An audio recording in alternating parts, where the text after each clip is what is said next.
बिपिएफआव थानाय समाव बे इउपिपिएल आरो एबसुनि सायाव मा अयथासार खालामबा बे एबसु आरो इउपिपिएलआ बेखौ बावो। खुलुमबाय। गिबियाव नोंथांमोना मानगोनां हाग्रामा महिलारि सारा मा कमेन्ट होदों बेखौ खोनासंनानै लाग्रो।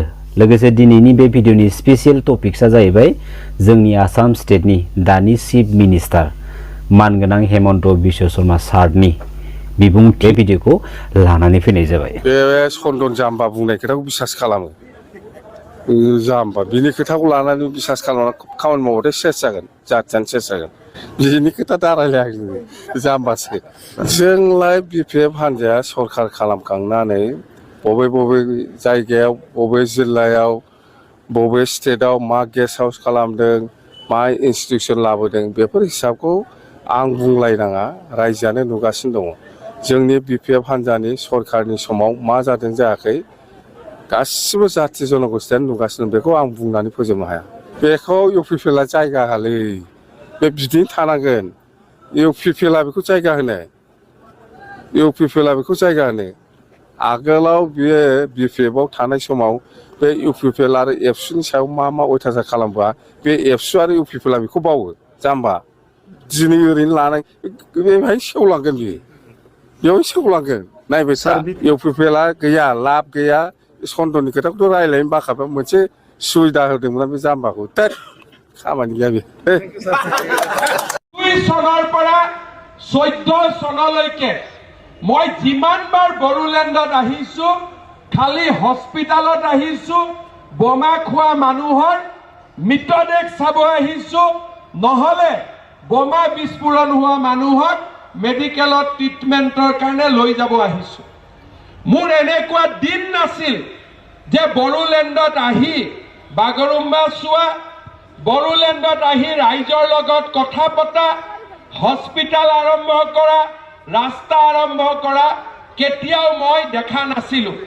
মই ভাবিছিলো যে বড়োলেণ্ডৰ মানুহবিলাকে ভগৱানে বেয়া পাই কেতিয়াও এই ৰাজ্যত শান্তি নহয়। জংগলতো মাৰিলে, টাউনতো মৰিলে, বড়োলেণ্ডত যে কেতিয়াবা শান্তি হ'ব। চনত নৰেন্দ্ৰ মোদী আহিলে, লাহে লাহে আমি কথা বতৰা পাতিলো। চৰকাৰ যাবৰ সময়ত কোভিডো আহিলে, কোভিডৰ মাজতে আমি প্ৰমোদ বড়োৰ লগত আৰু NDFBৰ লগত শান্তি চুক্তি কৰিলো।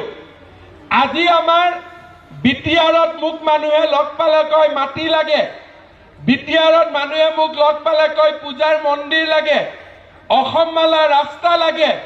কিন্তু 2014 চনৰ আগতে মানুহে আমাক কি কৈছিল, আমাক সিকিউৰিটি লাগে। মই ঠিক কথা কৈছো নে নাই?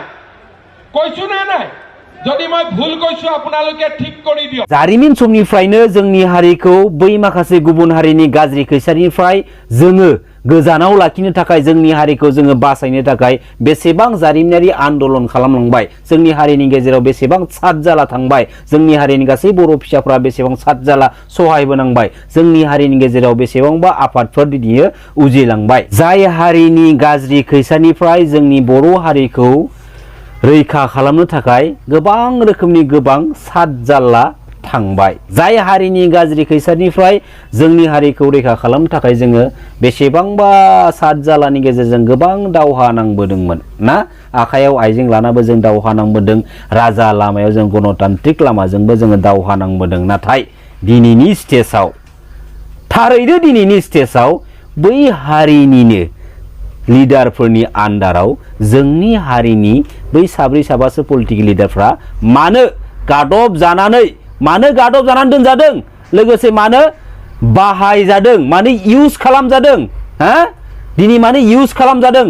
लाजिया नामा? बैफोरनि माखासे लिडारफोरा मोनसे समाव जोंनि हारिखौ लानानैनो संग्राम दावहा नांबोनाय लिडारफोर। दिनैनि समाव बैफोर लिडारफोरा लाजिगोना लाजियाखै, साननो रोंगोना रोङाखै? दिनै बिथांमोना गावबा गावनि पलिटिकेल बेनिफिट्सनि थाखाय माखासे जारिमिनारि बाथ्राफोरखौ दिनै बावगारलांबाय नामा? सानाखिसै नामा बैफोर माखासे बर' फिसाफोरखौ जेरावनोखि हारिनि थाखाय गावबा गावनि बेसेन गोसा जिउखौ दिनै बावसोमलांनांदों? दिनैनि समाव सानाखिसै नामा बैफोर लिडारफोरा जोंनि हारिनि थाखाय जिउ बावसोमलांनाय बै जोहोलाव जोहोलावजोफोरनि बेसेनखौ सानाखिसै? दिनैनि समाव गावबा गावनि बेसेननि थाखाय दिनैनि समाव जुदि बावगारनो सानदोंब्ला बि जानाय नङा। गावबा गावनि बेसेनखौ नोंथांमोना फाननो हागोन, नाथाय नोंथांमोनजों लोगोसे जोंनि हारिनि बेसेनखौ जों मालाबाबो फाननो होआ। नोंथांमोना जानो हागौ माखासे जोंनि हारिनि जारिमिनफोरखौ गावबा गावनि मुलाम्फानि थाखाय बावगारलांबायबो जानो हागौ, नाथाय जों बर' फिसाफोरा मालाबाबो बावगारा। मिथिबाय? जोंनि बर' हारिनि गेजेराव दिनैसिमबो जोंनि हारिखौ लानानै थैनि गरम गोबां जोहोलावजोफोर दं, बेखौ खिन्थु गोसोआव लाखिखा। बिटिआर एकर्डनि उनावहाय गोजोन फैबाय माखासे बाथ्रा। बिटिआर एकर्डनि उनावहाय मा गोजोन, मायो गोजोन, माखौ लानानै गोजोन बायदिसिना लेक्सार मारिगासिनो दंब्रा। बे बिटिआर एकर्डनि गेजेरजों एकर्डखौ मानो खालामो, एकर्डखौ सोरखौ लानानै खालामदों, एनडिएफबिखौ लानानै जुदि खालामदोंब्ला मानगोनां रन्जन दैमारि सारजों लोगोसे जोबथेसालियाव जोबजानानै दोनजानाय बै एनडिएफबि ब्रादार्सफोरखौ मानो बे बिटिआर एकर्डनि गेजेरजों उदां खालामनो मानो हादिया? बुं, मानो हादिया? सोर होगोन बिनि फिननायखौ? दिनै बिटिआर एकर्डनि गेजेरजों लाना फैनाय एनडिएफबि ब्रादार्सफोरनि गेजेरनिफ्राय सोरबा सासे सानैखौ दिनैयो दाउ अमा बायदि जोबथेसालियाव दोनहैफिनो। मानो? बेफोरनि गुदि गाहाय पलिटिकेल प्लेन पलिसिफोरा मा? मा गावबा गावनि पलिटिकेल केरियाराव सोरखौबा लानानै जुदि माबा मोनसे जुदि जेथो जेंना नुहरदोंब्ला मा नोंथांमोना माने गभर्नमेन्टजों मा पावार थानायखाय नोंथांमोना माने इलिगेलि पावारफोरखौ माने बाहायबाय थानो माने सानदों नामा? बेफोरबायदि थावथिनाखौ नोंथांमोननिखौ माने नायबाय थानांगौ नामा? दिनै मानो गदिया, दिनै मानो बहननो हादिया? मानगोनां रन्जन दैमारि सारजों लोगोसे जोबथेसालियाव जोबनानै दोनजानाय बै एनडिएफबि ब्रादार्समोनखौ मानो हादिया? बे बिटिआर एकर्डआ जुदि थारैनो एनडिएफबिनि मोनब्ला मानो बहननो हादिया?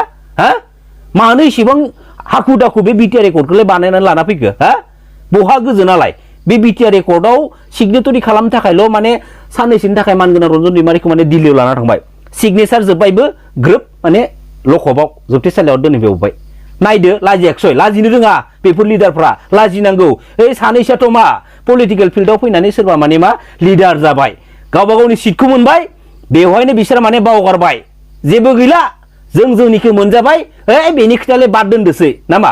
जोंनि लाइफआ माने आरामसे आलो गोजोन थांबानो जासिगोन, बेफोरबायदिसो साननानै रायजो राजा नोंथांमोन जिमान गोदै लेक्सार मारि बैफोर लिडारफोरखौ जोंनि हारिनि गासै बर' फिसाफोरा मिथिखागौ सोर बैफोर लिडारा। फैबाय थानाय समाव बैफोर लिडारनि महर मोखांखौ नोंथांमोननि सेराव लाबोगोन, लाबोनानै बाथ्रा बुंगोन, लोगोसे नायगोन बेसेबां लिगेल दम दं बैफोर लिडारफोरनाव दिनैयो जोंनि हारिनि बर' फिसाफोरनि सायावल' अत्याचार इफेक्सन खालामनाय। इफेक्सनखौ सोरखौ खालामदों? इफेक्सन ना बर' न'खरफोरखौ इफेक्सन खालामदों।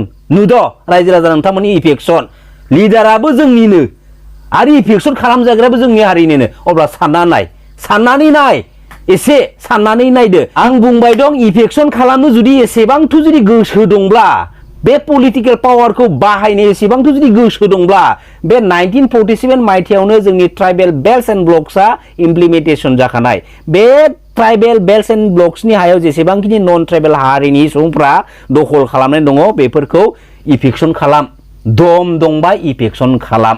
नाथाय दिनैसिमबो मानो जोंनि ट्राइबेल बेल्ट्स एन्ड ब्लक्सनि हाखौ मानो इफेक्सन खालामनो हाया? मानि थाखाय? बेवहायबो दं दुसा।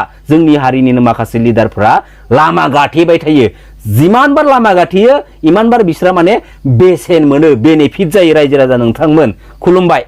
जै बर' हारिनि, जै बर' बिमानि।